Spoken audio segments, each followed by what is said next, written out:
Hey, so this is like my 10th attempt to do the introduction for Fabian, who is going to speak in a few minutes. Um, which is why I'm also wearing like my Sunday clothes because it keeps corrupting. Anyway, the joys of social media and uploading stuff. Fabian is a senior assistant head teacher, and but why he's important for me and why he's important for this podcast is that he has appeared to do lots of keynote speaking on lots of different panels. He has worked on Ofsted policy, and he's a trustee. He's a trustee. I was going to say trust director. He's a trustee of the First Give board. You should look them up on LinkedIn. What they do is fantastic. He works at an inner city school in London, and has done for a number of years. And I knew Fabian all the way back when he was a PGCE student. We were both at the same school in Surrey. Fabian is an unbelievable person. And I definitely will get a part 2 or part 3 with him. Have a really good listen, and welcome to Unassuming Heroes. Hey Fabian, I've just done an introduction about you. I've obviously spoke about how wonderful you are. Is there anything that I've missed out? I think one of the things that may be missed is the amount of sort of partnership work I've been doing over the years and forging partnerships with different organizations inside, outside of education, and really kind of the collaboration on different panel events, keynote speaking, and so on. So it might be great if I could share some of those insights with you. Yeah, and one of the things that's so important whenever I reached out to speak to you is I know you're a senior assistant head teacher, and that's wonderful, but I don't really care about that. What I've sort of seen you do is that partnership work, and I think it's really important. And I'm really keen to understand how that sort of partnership work ultimately drives progress for the kids in your school in Townley. No, it's really important that I kind of explain how this partnership works, and also the amount of time and effort, as well as the clear value it brings to students. So essentially, I believe education is about relationships before systems. So education is relationships before systems, and forging those relationships with outside experts has had real tangible impact on the students here at my school over the last 12, 13 years. So key example would be original work on character education. So I think I'm an outward facing leader, and it's really important to understand that.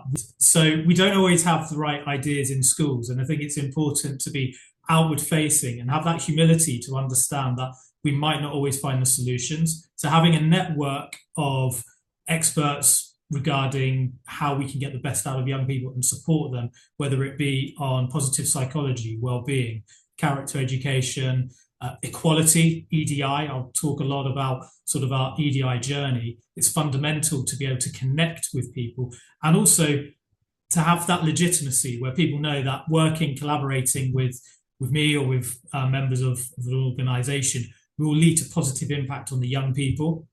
And that's fundamental. So one example is collaborating with IPEN and Sir Anthony Seldon led to us revamping our entire PSHE curriculum and really instilling values and character at the heart of it, which has enhanced our young people's opportunities and their lives. So one brilliant organisation that I am a trustee of, but initially I just collaborated with them as a trainee teacher, is First Give. So being able to see the impact First Give has on those students who actually might not be those students who always volunteer first or put their hands up first to lead on charity work or on collaboration or on presenting. First Give enables young people really to work as a team, and it uncovers those students who sometimes might be invisible, might be coasting, and will not always put themselves forward. First Give allows young people to contribute regardless of if they put their hand up, because in our school and in many schools it's compulsory. So it'll be fitted right onto the PSHE curriculum, character wellbeing. And again, being able to see that journey from delivering First Give as a classroom teacher to then enhancing its provision by collaborating with First Give and lending some sort of expertise as to how best it can be developed in schools, to being a trustee is just one example of how partnerships can lead to tangible impact for young people in schools. So there's a lot to unpack there. There's character education, there's EDI, there's first give, and then there's a sprinkling of a few other little things that you threw in there as well. Um, on first give, so this, I know you're a trustee now. When you first worked with them, and then over your, God, we're nearly we're in our 40s. You're nearly 40. Like, we're old. You've been working for a long time in education. How has something like First Give, so you've got kids putting their hands up or doing charity work, how has it then, how have you then used it to help, like, those within school, teachers, leaders, support staff? How has that then helped them as well? Or how did you, if you haven't helped them necessarily, how have you got them on board to go with something that you've taken from outside? Because sometimes it's hard to pop your own bubble and getting people to realize that it's vital to do that. So it's really important to understand, firstly, how an organisation or a partner can deliver tangible outcomes for the whole school community, staff, students. So, for example, First Give, really, it instills in young people youth social action. So this idea of being social entrepreneurs, wanting to help the local community, that's one part. Secondly, for the whole school community, it opens our eyes up to local causes. So it helps us engage with our immediate community and the community of our students. So, for example, where I am, we have a large catchment area. So the students will choose a charity that is linked to their own community. So one, it enhances our role in the community. It means we can serve not just our local Bexley community, but surrounding London boroughs. Two, it's really helped forge enhanced relationships between students and staff. Because as a form tutor, as a teacher, if you're getting to know your students beyond what is on the curriculum and through youth social action, you're finding out what their interests are. You're finding out what potential additional so-called talents they may have, what their passions are. And it just allows you to engage with young people at a level that really is arguably far more fulfilling than what is on a curriculum or prescribed by a system. So there's a bit of a trend in education at the minute where we're talking about belonging and the need for belonging. And I think absolutely rightly so. And why we're only talking about it now is beyond me, because if you're part of a community, you're part of a community, right?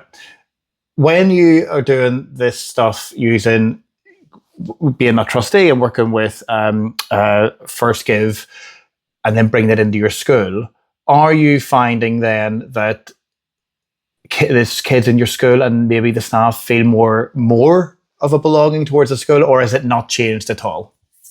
No, it's been transformative. So working with First Give or with organisations, charities that focus on inclusion as well, it really has enhanced our staff-student relationships and just the whole sense of belonging within the school, because it's providing yet another opportunity, an avenue for young people and adults to engage and to get to know each other even better within the confines of school. So belonging and character, really, they are two pieces of the same strand of DNA. There's, you can't have one without the other, because for young people to have that confidence to be able to work in a team or present on a cause, they need to trust and feel supported by the adults who they're coming into contact with on a day-to-day basis. And then on the flip side, for me, it's helped me also sort of re-energize my sense of empathy and care, because you know that together you're helping a solid local charity that needs support, but at the same time you're helping a young person unleash their social conscience. And I don't think there is anything sort of greater than that within education. Yes, outcomes are very important. However, that sense of belonging and that ability for a young person to be able to advocate for a cause and not just present, but actually get their hands metaphorically dirty, get involved, lend their time, provide some community service, and then to do that with support from adults is magical. And that's, for me, that's so important, because ultimately the end game, the hypothetical end game, is the kids get a piece of paper that says they've done well in school, a load of numbers on it.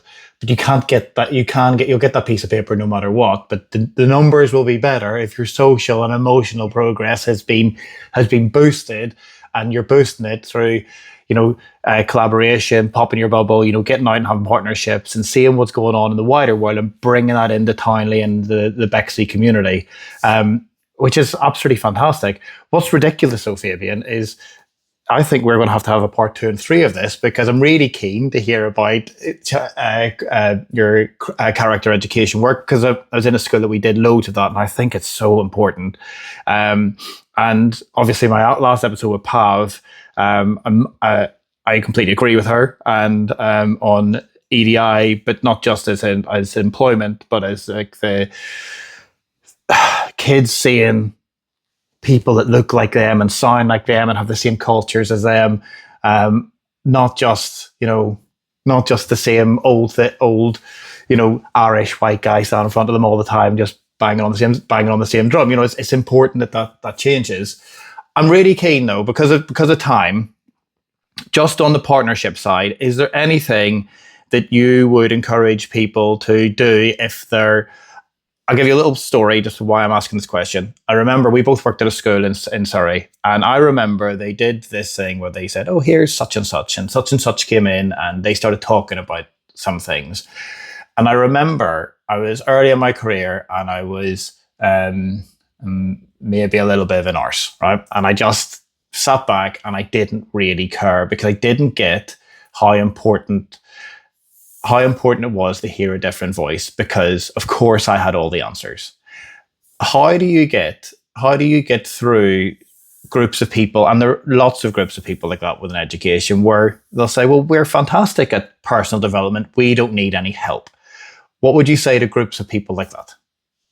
I think excellence is an ongoing journey, and particularly when you look at character development, and also really with work to do with equalities and diversity. If you have a fixed mindset of we've reached this point, we're brilliant, we don't need to do anything else, really you're not evolving and you're not innovating. And when you look at successful organizations, whether they're in education or in business, the need to constantly evolve and avoid complacency drives progress and drives excellence. So you have two strands. There's hearts and minds. Hearts in terms of this is something of value, open up your mindset to want to hear a different voice. But secondly, actually the hard facts are that you need to keep innovating. Education really is something that is constantly evolving. Change is the only constant, and we need to keep up with that, because if we're not, then we're letting young people down, and we're letting our students down and the families we serve. So there's the realpolitik of it, in terms of if you want to keep up your so-called outstanding or your so-called excellence framework, you do need to keep up with the times, and you need to have an open mindset to it. And then secondly, as human beings, we're meant to role model to young people the importance of learning. And if we're not role modeling that to young people, who will? If I have a closed mindset, what message am I sending to year sevens or sixth formers? I'm not role modeling the character traits or the values and the real sort of behaviors we expect of them. Yeah, I completely agree, because it took me a while to become humble and sort of realize that there's many people who are much better than me at everything, and I need to listen to them. And my job is just to improve myself, because I know it will benefit the kids going forward if I'm constantly asking questions and trying to develop too. I'm sure there'll be people watching this who don't think I'm humble. So I'm not claiming to be the most humble guy. I still, we all have ego, but I think being able to park the ego, be aware of it, is part of the process.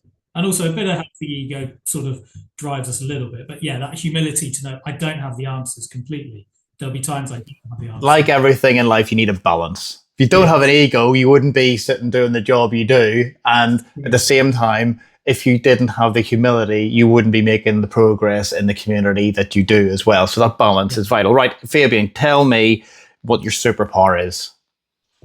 That's a really difficult question to answer. I would suggest I'd like to think it's being able to take sort of theories or systems and humanizing them. So whether it is with the students we serve or whether it's with staff, really having that hopefully high level of emotional intelligence, that means I can explain to them in a human manner why certain decisions are made, and really hopefully inspire them to be the best version of themselves. Some days I'm doing that really well, some days I'm not doing that at all. But really believing in people and believing that people can be so powerful and have such a strong sense of self-leadership if they do feel that trust and feel that someone has faith in them. So I guess taking emotional intelligence from a kind of theory and from a lecture and from a book and just implementing it in day to day and speaking human with people. Yeah, and I think what you just said is so vital, and there's not enough people who have that ability to take a policy or a conceptual idea or even just a decision. You have to wear ties from now on in school, or you have to, be at this point at 12 o'clock. Why are we doing that, sir? Let me explain. And I can explain it really quickly and you'll get it, rather than just you're doing it because I said so. That's so important, because again, it's building the community and it's building that emotional and uh, uh, emotional and cultural sort of like understanding of how things happen. Because time is running short, and I do try and aim for 15 minutes. I don't. I'm going to tell you what you're not allowed to give as advice, because you're. Mm-hmm. I suspect that your advice is going to be get out and network and communicate. But everybody says that so far. So lovely. Oh my god. What's your bit of advice for the educational world? Don't forget why you entered education. Don't forget your purpose. Purpose should drive decisions you make, whether they're easy decisions or difficult decisions. It should always be rooted in why we entered this profession in the first place. Don't chase a title, because that isn't going to sort of lend itself to sustainable self-growth and development.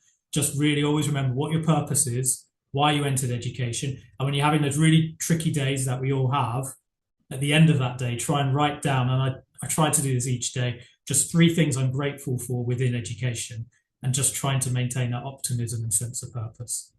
Oh my god, that's so good. That's so good. That might have to be the soundbite at the very start, rather than me rambling on about your introduction. Fabian, we are going to have a part 2 after Christmas. Thank you so much. It's been wonderful speaking to you, and I'll see you later. Take care. Bye.